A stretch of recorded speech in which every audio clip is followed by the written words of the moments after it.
Shohei Ohtani had been carrying something heavy into this game. Not an injury, not a controversy, but a streak of silence at the plate that had the entire baseball world watching closely. For 25 consecutive plate appearances, one of the most talented players in Major League Baseball history had failed to record a single hit. That is not a rough patch. That is a crisis, at least by the standards that surround a player of Ohtani's caliber. 6 straight games without a hit. The last time he had made contact that counted was on April 27th, and since then every at-bat had ended in frustration. The media had already started asking the questions that no one inside the Dodgers organization wanted to answer publicly. Was his dual role catching up with him? Was pitching breaking down his rhythm as a hitter? The statistical history between Ohtani and Lance McCullers Jr. added another layer of difficulty to this game. In 23 career at-bats against McCullers, Ohtani had managed only 5 hits, a .217 average against a pitcher who had made him look uncomfortable at the plate more than once. McCullers is not a pitcher who gives hitters clean looks. He works with deception, with sequence, and with the kind of nasty off-speed stuff that forces elite hitters into defensive swings. Going into this game, the odds were not in Ohtani's favor, and the pressure that accompanied him into the batter's box was unmistakable. The third inning arrived with the score sitting at 1-1, a runner on first base and no outs recorded. Ohtani stepped into the box carrying the weight of a 25 at-bat hitless drought, and the entire stadium understood what was at stake. McCullers came at him with his sharpest offerings. A pitcher who had historically owned this matchup was not going to make it easy. The at-bat was a genuine battle. McCullers threw his nastiest stuff, working the zone carefully, trying to get Ohtani to chase or to roll over a pitch he couldn't handle. Then it happened. Ohtani tracked a pitch perfectly and drove it into right field, a clean double that ended the drought in a single, decisive swing. The crowd erupted with the kind of noise that only comes when an entire stadium has been holding its breath. For Ohtani, this was not just a hit. It was his first hit since April 27th, and the relief it represented was visible immediately. Standing on second base, he delivered what became one of the defining images of the game, a high left leg kick, his arms raised, emotion finally breaking through after 6 games of silence. Analysts immediately noted that the celebration was not mere theatrics. That moment represented the release of tension that had been building for nearly 2 weeks, the public scrutiny, the media questions, the internal pressure that any competitor feels when their performance drops below their own standard. Ohtani's double off McCullers was a statistical breakthrough and a psychological one, and everyone watching understood the difference. By the 4th inning, Ohtani had shifted his focus from the batter's box to the base paths. He drew a walk, showing patience at the plate, and immediately began applying pressure on the Astros' defense. What made his aggression on the bases particularly striking was a detail that had not been lost on anyone following the series closely. He had pitched a full 7 innings just 1 day earlier. That workload alone would have caused most players to take a conservative approach. Ohtani did the opposite. He exploded off first base with an aggressive jump, his speed carrying him towards second in what appeared to be a clean stolen base attempt. The Astros catcher delivered a powerful, accurate throw to second. Everything about the play looked routine, a competitive steal attempt, a solid throw, a play that happens dozens of times across baseball every week. Then the routine ended and something else began entirely. Bryce Matthews was the Astros fielder covering second base on the play. What happened next was not a routine baseball collision. As Ohtani completed his slide and the play concluded, Matthews delivered a shove directly to Ohtani's shoulder, an unnecessary physical contact that had no baseball justification.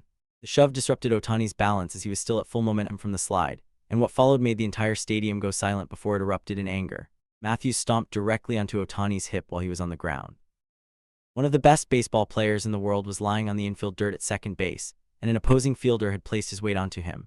The reaction from the crowd was immediate, loud, sustained booing that filled every corner of the ballpark.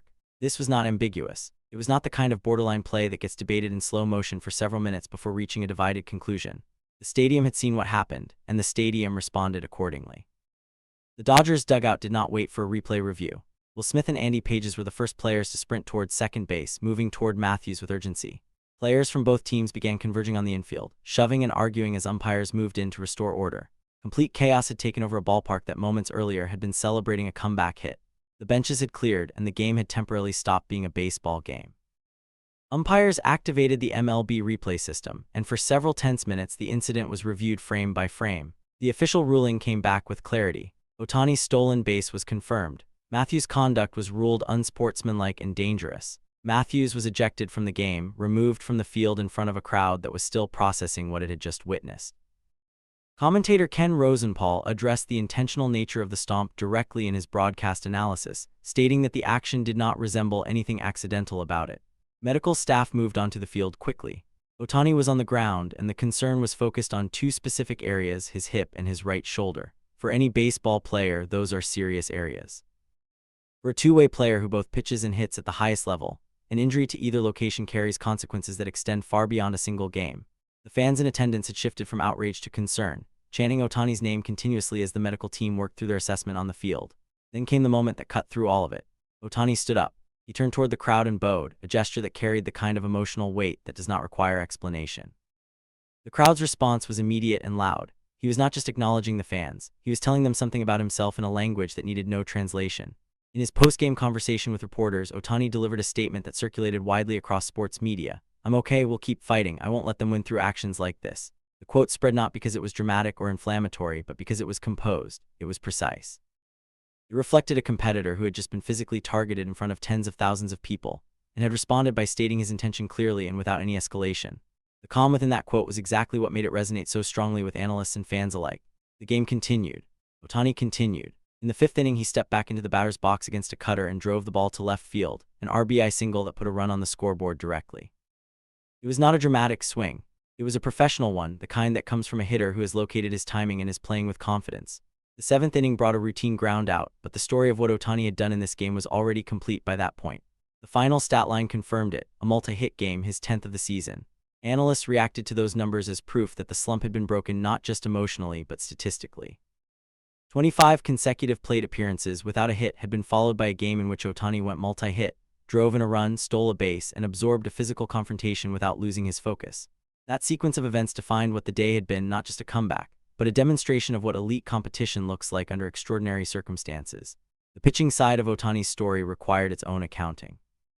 The day before this game, he had taken the mound and delivered 7 innings of work, allowing only 2 earned runs. By every standard measure, that was a quality outing. The Dodgers' offense, however, had not provided the support needed to secure the win, and Ohtani had absorbed his second loss of the season despite pitching effectively. Going into this game as a hitter, he was carrying both a batting slump and a pitching loss, 2 separate pressures converging on a single player. The question that had been circulating through baseball analysis for weeks, whether pitching was disrupting his hitting, was one Ohtani addressed with characteristic precision. He stated clearly that he did not believe pitching was the root cause of his recent struggles at the plate. His position was that every extended season contains stretches where results do not reflect performance level, and that the critical discipline during those stretches is identifying the specific technical cause rather than drawing broad conclusions.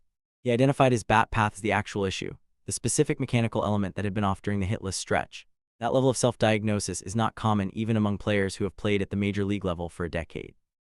It requires a player to separate statistical output from technical process, to look past the results and identify the cause with enough precision to correct it. Ohtani had done exactly that, and the results on this day confirmed that the diagnosis was accurate. MLB's official response to the Matthews incident came through a formal statement: "We will never tolerate any action intended to injure a player."